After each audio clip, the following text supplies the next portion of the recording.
La reforma de pensiones o reforma previsional ha sido el tema que ha marcado el último mes. Una promesa que el gobierno esperaba tener zanjada para finales del año pasado, pero que se extendió varias semanas después. Hace unos días, luego de semanas complejas y duras críticas, el gobierno anunció que se llegó finalmente a un acuerdo. La propuesta del gobierno buscaba esencialmente mejorar las pensiones y disminuir las desigualdades. Algunos de los puntos que propuso el gobierno fueron crear un fondo de seguro social financiado por los trabajadores o mejorar la pensión garantizada universal. También igualar las pensiones entre hombres y mujeres. No obstante, las búsquedas de acuerdo con la oposición generó bastantes críticas y debates desde todos los sectores, específicamente por la distribución del 6% retención. Es por eso que hoy contamos con los diputados Juan Santana, Gael Llomans y la integrante de la Fundación Sol, María José Azócar, para conversar sobre la reforma de pensiones. Hola, bienvenidas y bienvenidos a este especial del panel Reforma de Pensiones. En esta ocasión no me encuentro sola, me encuentro con un panel de expertas, expertos y expertes, por ejemplo, a la diputada Gael Llomans del Frente Amplio. ¿Cómo está, diputada? Bien, aquí estamos. En enero, sí. Como uno puede estar con el calor de enero. Sí. También estamos con el diputado de la región de Atacama, Juan Santana. Hola, Josefa. Muchas gracias. Partido Socialista. Muchas gracias por la invitación. Muy contento de estar acá en Ciudadano. Y también, no por ser la última en ser presentada, pero la más importante, por ejemplo, en esta ocasión es María José Azócar, experta de Fundación Sol y también una importante investigadora. ¿Cómo está, María José? Muy bien, muchas gracias. En esta ocasión queremos conversar sobre la reforma de pensiones debido a que ha estado en boga en los últimos meses. Y por eso quisiera preguntarles a ustedes, ¿qué es la reforma previsional y por qué es tan importante? Parto yo, por la conexión visual, Josefa. Sí. Bueno, mira, la reforma previsional es una reforma que uno podría decir partió discutiéndose desde el año 81, si se quiere, ¿no? En el momento en que se implementa. ¿Y por qué? Porque es una reforma que cambió estructuralmente un modelo de seguridad social en nuestro país. Básicamente destruyó la seguridad social. Entonces lo que tenemos hoy es un sistema privatizado en manos de las AFP, empresas privadas y compañías de seguros de vida, y por otra parte tenemos un sistema financiarizado en donde los fondos de pensiones van al mercado de capitales y ahí se pierden en esa opacidad que representa el mercado de capitales y uno no tiene ningún control sobre dónde se invierten esos fondos de pensiones. Entonces fue un cambio bien importante. Hemos tenido comisiones de expertos, hoy en día tenemos una comisión de expertas que no son como elementos nuevos que se han ido sumando a estos procesos. Y en algún momento en el año 2008 hubo una reforma en el pilar no contributivo, que quiere decir ese pilar en donde el Estado hace un importante gasto social, ¿no? Y ahí se creó ese pilar solidario que básicamente llega a los quintiles más empobrecidos de nuestro país y que luego, bueno, cambió a la PGU. Y ahora estamos en una discusión que toca un poquito el pilar contributivo y ha sido, bueno, ustedes saben mejor que yo, ha sido una gran pelea, una gran lucha que no hay que olvidar aquí, empezó desde las calles, empezó desde los movimientos sociales, desde una coordinadora no más AFP, que está haciendo un llamado a la movilización estos días, esta semana. Y aquí yo creo que es bien importante decir algo. Es importante hacer pedagogía porque lo que hemos visto desde Fundación Sol en la prensa, en los medios, es que hay harta confusión respecto a qué es un reparto, respecto a cómo los cambios que aquí se introducen van a cambiar o no estructuralmente el sistema. Y nuestra posición desde Fundación Sol es que aquí se está, ¿cómo decirlo?, hipotecando un futuro en pos de reforzar un sistema de capitalización individual, porque es cierto que las pensiones van a subir y eso es muy importante, pero ¿a costa de qué? De que suban también muchos puntos para el sistema de capitalización individual, y eso va a seguir impactando, por ejemplo, en mayor desigualdad en nuestro país, por varias razones que podemos seguir discutiendo en nuestro panel. Entonces, por una parte, si bien reconocemos que si esta reforma se aprueba va a aliviar el dolor de muchas personas porque van a aumentar sus pensiones, al mismo tiempo no se puede dejar de reconocer que estructuralmente el sistema sigue status quo y de hecho se sigue reforzando la capitalización individual, y eso tiene serios problemas para nuestra democracia también, porque se concentra el poder económico y, como sabemos, el poder económico siempre se cristaliza en poder político. Y estos días, además, que estamos viendo lo que está pasando en Estados Unidos, es el gráfico ejemplo de eso. Tenemos al hombre más rico del mundo con una oficina en la Casa Blanca. Esas son las consecuencias de la concentración de poder económico y político. Y por eso pensamos desde Fundación Sol que aquí quizás habían otras salidas, ¿no?, a este objetivo de aumentar las pensiones, y no esta salida que tiene que ver con reforzar la capitalización individual. Diputada Gael o Juan. Sí, bueno, efectivamente, lo primero es que cuando se presenta este proyecto de ley, de hecho, los 6 puntos iniciales que tenía de cotización adicional del empleador iban a ir para Seguro Social. Eso en el trámite legislativo no logra ni siquiera ser aprobado en la Cámara de Diputados. De hecho, la derecha y también sectores, digamos, del centro pusieron como condición llegar a otro acuerdo, a otra estructura. Y dentro de eso incluso algunos firmaron un compromiso, los demócratas en particular, en que se repartía un 3 para Seguro Social y un 3 para la capitalización individual, pero aún así no votaron a favor de esa repartición en la Cámara. O sea, estamos hablando de que ni siquiera han cumplido su palabra en el trámite legislativo. Luego pasa al Senado, una estructura que en realidad, a pesar de tener algunos elementos importantes como la creación del seguro, así como a grosso modo, sin decir cómo se iba a constituir ni el porcentaje que iba a ir a él, también se establecía en esa parte del proyecto de ley la separación de la industria. Y luego, claro, en el Senado se llega a un acuerdo en donde la derecha ha planteado de manera bien férrea primero un y otro obstáculo para hacer avanzar la reforma de pensiones. O sea, lo primero que decían era que salga el ministro Giorgio Jackson en la primera temporada para poder avanzar la reforma de pensiones. Luego decían que sea después de las elecciones municipales, y ahora también dijeron que no se incorporara la separación de la industria ni el inversor público dentro del proyecto de ley para poder hacer avanzar. Y efectivamente la condicionante para poder tener una creación del Seguro Social fue estos puntos a la capitalización individual. Eso es parte de los requisitos que se ha puesto sobre la mesa para poder contar con una reforma. El tema es que en ese problema, en esa encrucijada, había que tomar una decisión política, y en ese sentido el gobierno logra este acuerdo, también pensando que no sabemos tampoco si es que en un próximo Congreso vamos a tener mayoría, si es que vamos a estar en una situación mejor, o inclusive si podemos nosotros, vamos a ir a darlo todo, ¿cierto?, en las próximas elecciones, pero eso no quiere decir que tengamos certeza de que tengamos mejores condiciones políticas para poder tener la reforma que nosotros queremos. Entonces, en ese sentido, el poder hacer cambios hoy y aumentar las jubilaciones, teniendo la creación del Seguro Social, que incluso se puede ampliar más adelante. Y también esa es la apuesta, o sea, que no nos quedemos en estos 20 años iniciales de esta garantía del Seguro Social, que es una garantía en la que el 1.5 de la cotización adicional va a pagar montos de jubilación que va a incrementar las pensiones de manera en 9 meses más que entre en vigencia el proyecto de ley, va a empezar a pagar esos montos de jubilación, porque así funciona la seguridad social. Esa es la gracia de la seguridad social.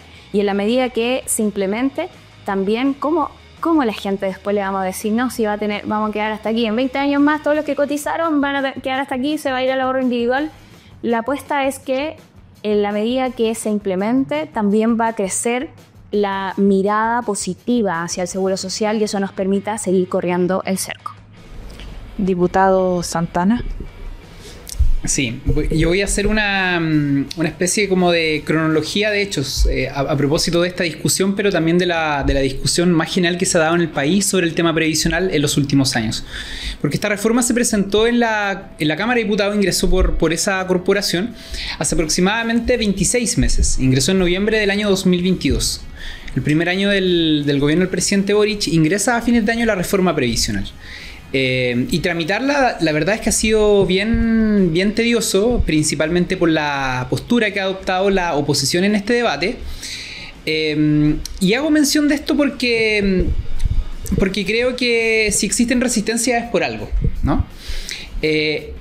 Allí, en cada una de las instancias técnicas que se dieron y en la discusión también, aún a pesar de que existen diferencias, por supuesto, respecto a la mirada de cómo tiene que ser el modelo previsional en nuestro país, existía coincidencia también en mesas técnicas que se realizaron con anterioridad sobre el origen de las pensiones bajas en nuestro país.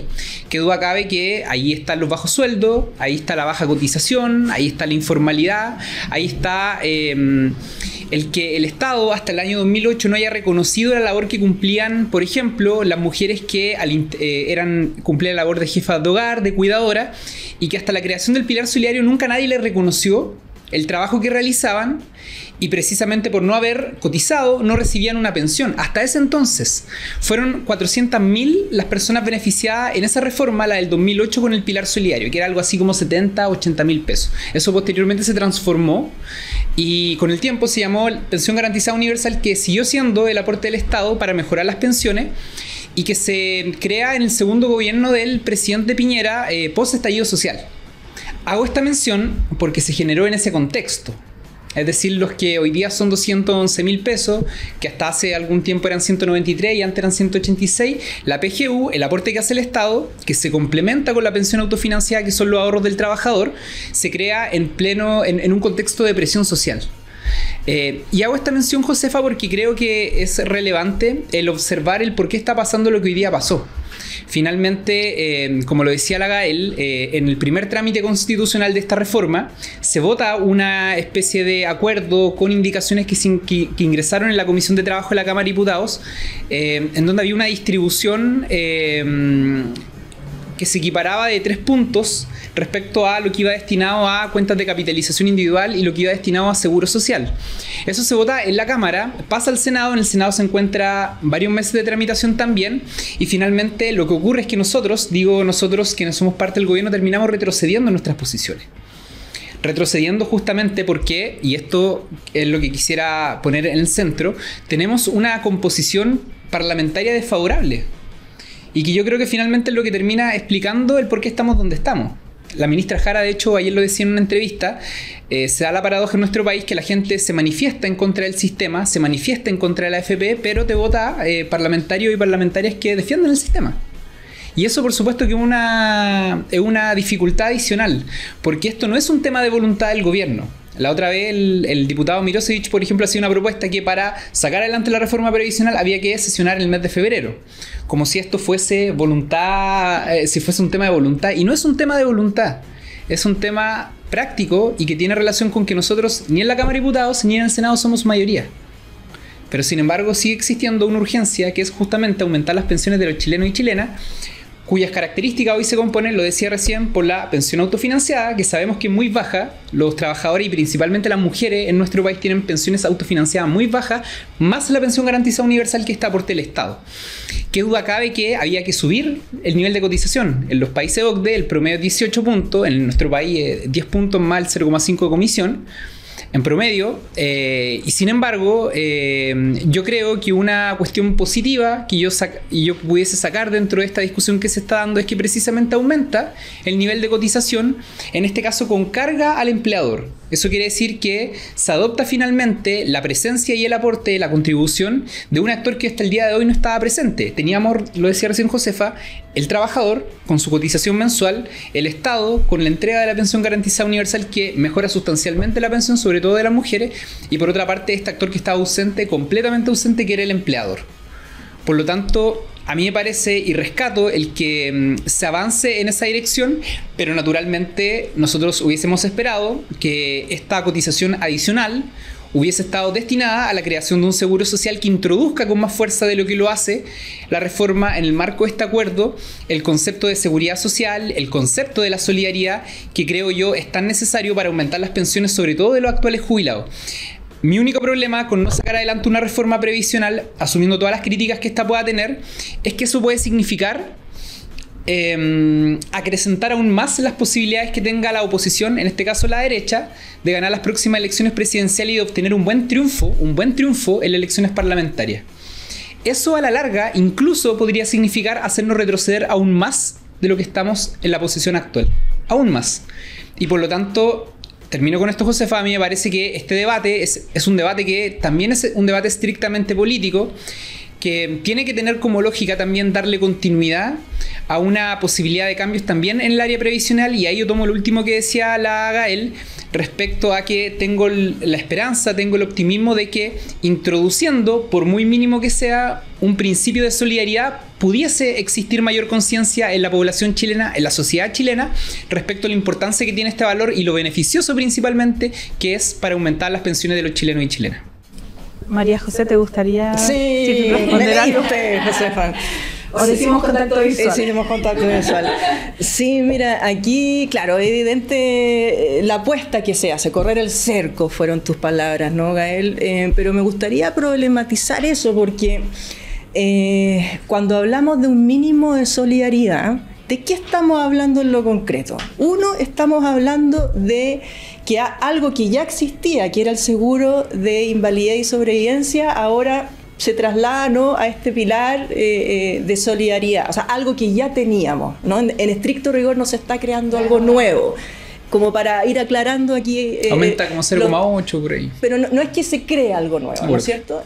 Y entonces, pero sí lo nuevo que hay es a propósito de la discusión de las expectativas de vida de hombres y mujeres. Ahí está ese punto, ¿no?, que efectivamente va a ser de reparto, etcétera. Ahora, la pregunta que queda abierta es, y esto da para otra reflexión, es por qué está tan instalada esa discusión de género y no otras, ¿no? O sea, vivimos en un país profundamente racista, hay otras también grupos sociales que aquí deberían recibir compensaciones, la comunidad de las disidencias sexuales, en fin, podemos hacer un largo etcétera, pero está instaladísimo esto de hombres y mujeres.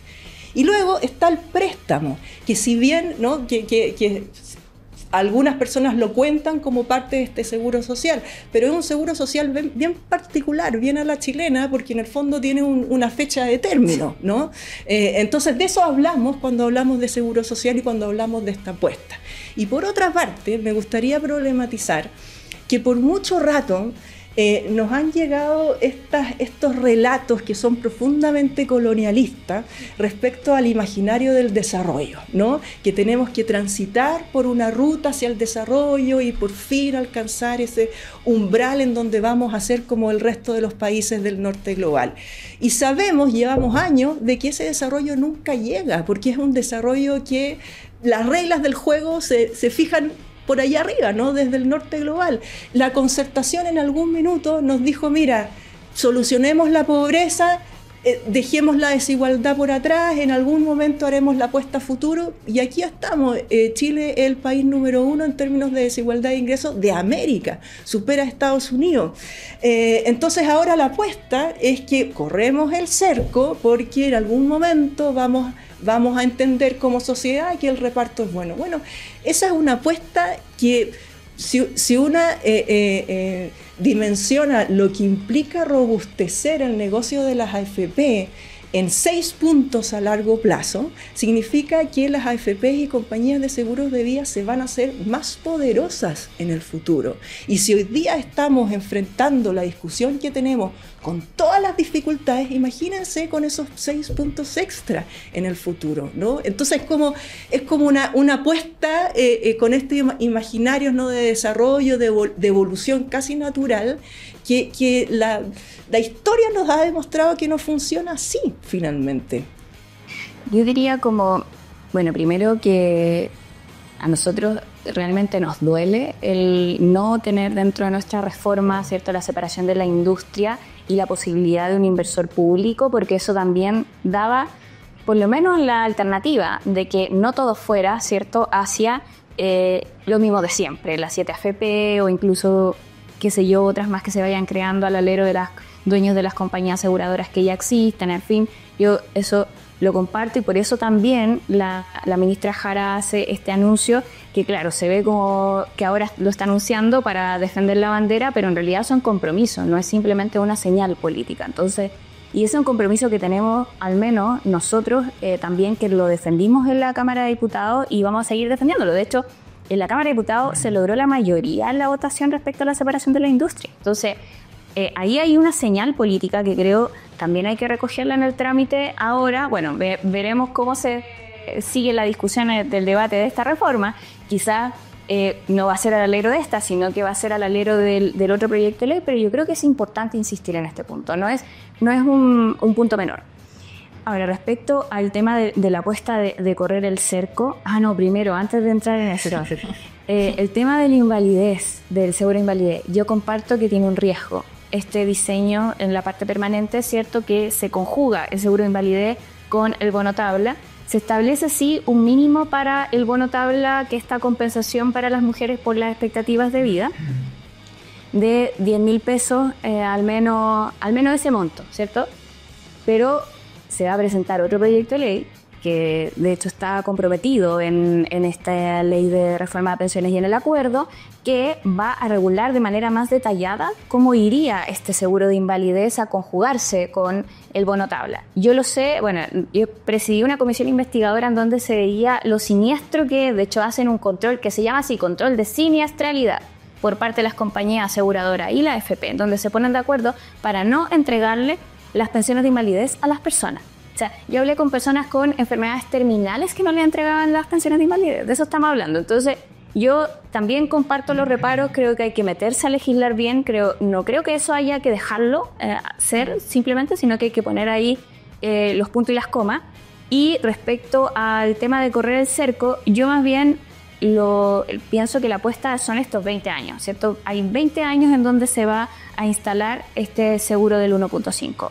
Si en esos 20 años tenemos que dejarlo todo, ¿cierto?, para convencer de la ampliación del seguro social. Y así como sucedió que el pilar solidario, que era también un monto muy, muy menor al principio, hoy día estamos en la PGU, que es bastante más amplia, ¿cierto? Entonces, se pueden ir corriendo cercos en la medida que ese sea el horizonte, y yo apostaría a que no se devuelvan ese 1.5 a la capitalización individual, sino que se mantenga en el seguro social. Sí, yo quiero insistir en el necesario debate político que hay en torno a esta discusión, porque allí la izquierda, y yo creo que es necesario tomar el debate y hacer una autocrítica, no ha tenido la capacidad, no ha tenido la audacia de empujar este debate precisamente para poder materializar aquellos cambios en los que nosotros creemos, por cierto, porque creo que la discusión parlamentaria es una discusión. Pero este debate también se dio en la Convención Constitucional. Y no nos fue bien. No nos fue bien. Por tanto, creo que uno tiene que observar y revisar también cómo se han llevado adelante las discusiones parlamentarias que se han dado particularmente en este gobierno y particularmente en materia laboral. Porque si uno revisa, por ejemplo, el proyecto de la reducción de la jornada laboral, finalmente se terminó aprobando en circunstancias también muy distintas a la que nosotros pensábamos, y más bien se implementa en una perspectiva de gradualidad con una cantidad determinada de años. De hecho, el proyecto de las 40 horas, este año cumplió su primera reducción con 1 hora. En el proyecto del salario mínimo hay otras variantes, como por ejemplo que el Estado le entrega por primera vez un subsidio a algunos empleadores para poder cumplir finalmente ese salario mínimo. Y en el caso de las pensiones no deja ausente finalmente esta intromisión por parte de algunos sectores políticos, pero que evidentemente representan intereses económicos. Y aquí hay una serie de esas discusiones. El gobierno realizó, quiero contarles, unos diálogos previos a la presentación de la reforma previsional durante una cantidad de meses a lo largo de todo el país con diferentes actores, incluido el mundo empresarial. Dentro de las conclusiones de esos diálogos previos a la presentación de la reforma, existía un acuerdo respecto al aumento de la cotización. Cosa que hoy día, en una circunstancia política un tanto distinta, 2 años después, los empresarios de alguna forma están desconociendo. Si se trata de desconocer cosas, como de repente plantea la oposición, bueno, ahí hay un desconocimiento. Existía una disposición por parte del empresariado, una conciencia sobre la importancia que tenía que ver con que aumentara las cotizaciones y estas cotizaciones finalmente fueran con carga al empleador. Finalmente con esto se crea este instrumento que hemos denominado seguro social y que le entrega a los actuales jubilados, dado que están fuera del sistema laboral activo, le entrega un aporte adicional a sus ahorros, adicional a la PGU, que el aporte del Estado, lo decíamos recién, a través de este seguro social con un cálculo que se hace a partir de los años cotizados, que es una cuestión que yo también valoro, porque finalmente si vamos a hablar de formalidad, es necesario que una reforma previsional no ignore lo necesario que es para el sistema incentivar justamente de que haya formalidad. ¿Y por qué lo hace? Porque el monto que entrega este seguro social se calcula de acuerdo a los años cotizados, con un cálculo de cada año 0,1 UF. Es decir, por ejemplo, Josefa, si tú cotizaste 10 años en tu vida como periodista, te van a entregar una UF adicional a tu ahorro, individuales y adicional a la PGU. Se ríe porque es muy poco, no es tanto. Pero si cotizas más, precisamente vas a recibir supuestamente un monto mayor a través de este seguro social si es que se logra consolidar. Y ahí la preocupación, que exista un seguro social. Y yo coincido en eso en el sentido de que tanto el desafío que se ha planteado acá de poder acrecentar este concepto o este principio o el instrumento como tal, no deja de tener el riesgo que ocurra justamente lo contrario. Es decir, que más bien la población tiende a reconocer la lógica de la capitalización individual como el motor de tener buenas pensiones. Pero eso yo creo que va a depender también del relato. También va a depender de que finalmente este tipo de discusiones sean capitalizadas por parte de algunos sectores políticos, en este caso más cercano al gobierno, porque finalmente si se ve una reforma previsional como un triunfo de la oposición, finalmente no va a existir un motivo para que, por ejemplo, nosotros el día de mañana defendamos el principio de la solidaridad dentro del sistema previsional chileno.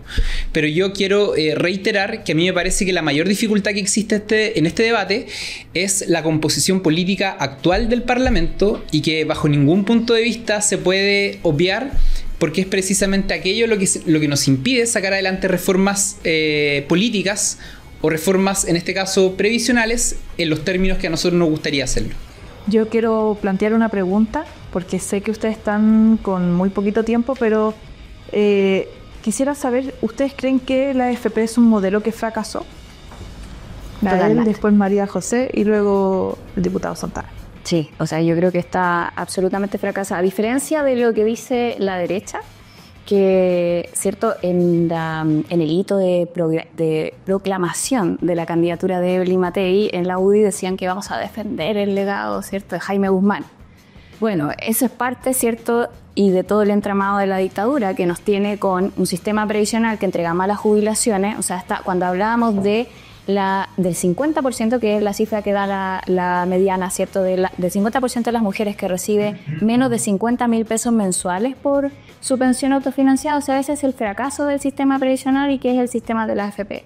Por lo tanto, creo que debemos insistir, buscar todas las vías, de insistir con la separación de la industria, de insistir con cambiar el modelo y de tener una institución pública que sea a cargo, que sea legítima, que le entregue buena jubilación a las personas. Así que en ese sentido nada está renunciado y también me gustaría plantearlo en esos términos. A todos quienes han luchado durante años por terminar con la AFP, no podemos ahora, ¿cierto? Simplemente porque existe este acuerdo que quizás es un acuerdo en algunas temáticas, es un acuerdo parcial, no es el acuerdo del todo. Nosotros vamos a insistir, por eso lo dice la ministra Jara, con el inversor público. Esa es la línea y ese es el trabajo que tenemos que continuar. María José. Sí, antes de contestar la pregunta, Josefa, quería pasar el dato a propósito de lo que tú decías, diputada, del seguro de invalidez y sobrevivencia. Hay un libro que se llama Todo Legal, de Tromben y Chapecase, que habla precisamente de la historia de este seguro y de cómo hicieron cobros excesivos, de cómo amarraron las AFP a compañías de seguros, ¿no? Entonces ahí invito a las personas que nos están escuchando o mirando a ponerle ojo ahí a ese libro que también recupera la historia historia, ¿no? De este sistema que en el fondo es tan opaco y tan corrupto, si se quiere. Y respondiendo a tu pregunta, Josefa, es un sistema fracasado y quiero marcar 3 puntos de por qué es un fracaso. Primero, porque, bueno, entrega bajas pensiones, que debería ser el objetivo primero de un sistema previsional. ¿Y por qué entregas bajas pensiones? Porque se fundamenta en el principio de que mi pensión depende de mi ahorro. Y como sabemos, las trayectorias laborales de las personas dependen de muchas cosas, y esas muchas cosas parten por las oportunidades o no oportunidades que se te dan en la vida. Pensemos, por ejemplo, mujeres y tareas de cuidado y otros grupos sociales más. Y además es un sistema que depende de las tasas de rentabilidad que entrega el mercado financiero. Y toda la evidencia dice que esas tasas de rentabilidad van en caída libre, que hoy en la década del 2020 en adelante son negativas, ¿no? Entonces sí fueron unas tasas de rentabilidad altas al principio, ¿no? En la década de los 80, en la década de los 90, pero hoy van a la baja, ¿no? Entonces la conjugación de esos dos elementos explica, ¿no?, por qué tenemos bajas pensiones. Un segundo motivo de por qué es un fracaso, porque ha robustecido el poder económico y político de grupos económicos locales, pero también de empresas internacionales. Es decir, hoy las 7 FP que tenemos en nuestro país, bueno, compañías de seguro de vida internacional son dueñas de 5. Es decir, los grupos más beneficiados de este sistema están fuera de Chile, son compañías transnacionales. Entonces eso también recrudece, ¿no?, las desigualdades a nivel internacional. Y en tercer lugar, es un sistema que no tiene control en su política de inversiones, pero no como la que uno le gustaría en pleno siglo de crisis climática. O sea, más del 70% de las inversiones en territorio nacional de las AFP van a caer en empresas que realizan actividades extractivistas, es decir, en actividades que terminan golpeando a la misma clase trabajadora. No tenemos ningún control democrático sobre eso. Estamos en plena época de incendio, estamos viviendo la crisis climática, y el sistema de pensiones está muy conectado en eso, ¿no? Porque finalmente termina invirtiéndose en actividades que recrudecen los incendios y todo lo que sabemos asociado a la crisis climática. Entonces, mirado desde múltiples frentes, es que este sistema es un sistema profundamente fracasado, ¿no? Ética, política, económicamente, socialmente. Sí, bueno, yo coincido con lo que aquí se ha planteado respecto del fracaso que ha tenido el sistema de AFPs en relación al objetivo que ésta tiene, en teoría, digamos, que es que se entreguen buenas pensiones de calidad a los trabajadores que jubilan, ¿no? Y creo que hay cosas que hay que revisar, yo las mencionaba al inicio, que tienen que ver con las reglas del sistema. Por ejemplo, el porcentaje de cotización que se hace de forma mensual, pero hay otras cosas que tienen que ver naturalmente con la responsabilidad propia que tiene la industria. ¿Y por qué Josefa se quiere o se habla de separación de la industria? Porque acá se da la paradoja de que la derecha, la oposición, que han sido asiduos defensores del libre mercado durante décadas, resulta que no defienden el libre mercado en materia previsional, porque no permiten que otros actores ingresen a competir justamente en materia previsional. Y lo que se ha forjado durante estas décadas, desde la creación de la AFP en adelante, es una especie de monopolio que controla las dos grandes funciones que se realizan dentro del sistema previsional, que es no solo la inversión de los ahorros de los trabajadores, sino que por otra parte también la administración de las cuentas. Entonces, por eso se plantea inicialmente en la reforma que es necesario que la industria se reorganice o que la industria se separe en estas dos grandes funciones, precisamente para que no sea un solo actor o 7 empresas las que controlan estas dos grandes funciones. Es decir, a ti, por ejemplo, cuando te jubiles, te van a afiliar a una AFP, te van a entregar documentos que necesites, te van a atender. Todas esas funciones son las tareas de soporte. Pero por otra parte, la misma institución, la misma empresa que realice esa función va a ser la encargada de decidir en dónde invierte tus fondos de ahorro previsional.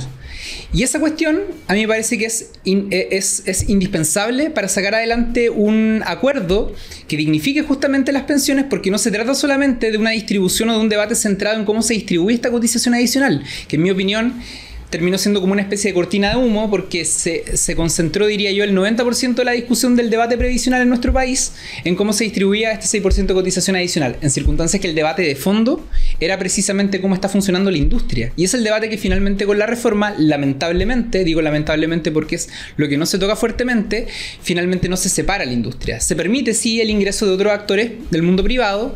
Existe otro tipo de regulación en el sentido de que, por ejemplo, se va a licitar por stock una cantidad, un porcentaje mayor de afiliados de los que hoy día se licitan. Eso permite, en teoría, entregarle este 10% de jubilados y jubiladas a la AFP o a la empresa que otorgue las comisiones más bajas, y por ende eso va a generar supuestamente un efecto en el resto de las instituciones, pero naturalmente la separación de la industria como tal no se produce. Y eso, creo yo, es sin lugar a duda el tema pendiente, la tarea pendiente que deja esta reforma previsional, y por eso es tan importante entender de que este debate, como ningún debate en política, nunca se cierra. Es un debate que se puede mantener abierto, es un debate que se puede profundizar en la medida de que los sectores políticos tengamos la habilidad de sacarlo adelante. Y yo creo que esa es la tarea precisamente para el próximo gobierno, que esperamos no sea de derecha. Sí, diputado, ahí tengo una pregunta.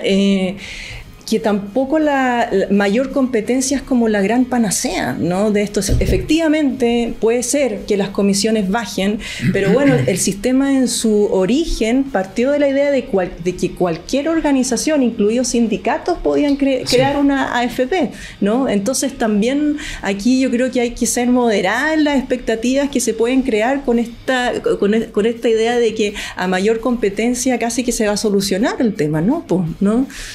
No hay separación de la industria, eso en primer lugar. Es decir, una misma institución puede seguir cumpliendo los dos roles, o puede, lo que se plantea ahora a través de la indicación es una especie de subcontratación. Y si un actor... Pero que entren nuevos actores tampoco implica que la situación va a cambiar, y puede que no cambie nada, digamos, ¿no? O sea, yo creo que va a significar un cambio positivo, pero no un cambio que nosotros por supuesto esperábamos. Es un cambio que se da en el contexto que señalamos al inicio, un contexto desfavorable desde el punto de vista político. O sea, la única manera en que realmente se suban las jubilaciones es tener seguro social. Sí. Y eso es lo que yo creo que es la apuesta más grande que tiene este proyecto, a pesar de que sea un monto menor. No es el que nosotros queríamos, siempre la apuesta fue por más, pero sin embargo, en la medida que se vaya aplicando, bueno, vamos a ver cómo se da el debate en el futuro. Sí se abre la cancha. De hecho, se crea el fondo también. Este fondo del Seguro Social va a ser un fondo nuevo, va a haber una institución pública que lo va a administrar, que va a invertirlo, que va a permitir también que se mueva. Entonces, en ese sentido, yo creo que ahí está la gran apuesta. Y la gran apuesta también es a que sea bien ejecutado. Y eso también lo quiero plantear, porque si gana un gobierno de derecha, vamos a ver lo que pasó también con la educación pública. Y eso sería un desastre, ¿cierto? Cuando le tocó al gobierno Sebastián Piñera implementar los CESLEP, vimos los retrocesos. Espero que, que en esta ocasión no tengamos lo mismo. Claro, y lo último, Josefa, yo creo que hay que revisar igual con harto cuidado algunas cosas que se han ido instalando en la población, como esta idea de la libertad de elegir, ¿no? Porque ¿a qué nos puede llevar la libertad de elegir? ¿No? ¿Libertad de elegir en qué? ¿Libertad de elegir respecto a mis ahorros, al destino de mi cotización? Porque si fuese por eso, la otra vez conversaba con un dirigente sindical en mi región y me decía, bueno, si fuese por eso, me decía, ¿por qué yo no puedo decidir respecto a la cotización mensual que todos los meses destino precisamente para seguridad social? ¿Y por qué yo no tengo la opción de elegir que ese monto que hoy día administra las AFP vaya, por ejemplo, a mi liquidación o a mi remuneración líquida? Y eso yo creo que es súper peligroso para el debate acerca de la seguridad social, porque la libertad de elegir nos puede llevar precisamente a cuestiones como esa, a retrocesos culturales en materia laboral, que yo creo que hay que tener como harta conciencia respecto al peligro que eso constituye, porque precisamente en una ola conservadora que nos hace retrotraer en una serie de derechos sociales, como por ejemplo yo creo que esa puerta no deja de estar abierta. Por lo tanto, yo creo que hay que tener mucho cuidado respecto a los debates que se dan, a cómo se conducen, porque ya hemos visto cuestiones bien paradójicas, y yo me hago cargo de algunas de ellas, como por ejemplo las votaciones de los retiros continuos durante la administración anterior, que se dieron en un contexto igual bien especial, pero eso por supuesto también se hace en la medida de que hay un sistema, en este caso un sistema previsional muy debilitado y con una apreciación muy delegitimada ante la población. María José, Daer, Juan, que me hacían gesto de, ya, tenemos, porque de verdad yo conversaría esto, hasta las 4 de la tarde, pero sé que están con muy poquito tiempo. María José, quiero agradecer tu tiempo, Gael, Juan, y que obviamente la gente que ve este espacio entienda qué está pasando con la reforma de pensiones, porque de verdad, no, hasta ahora mi mamá no entendía. Espero que ahora entienda.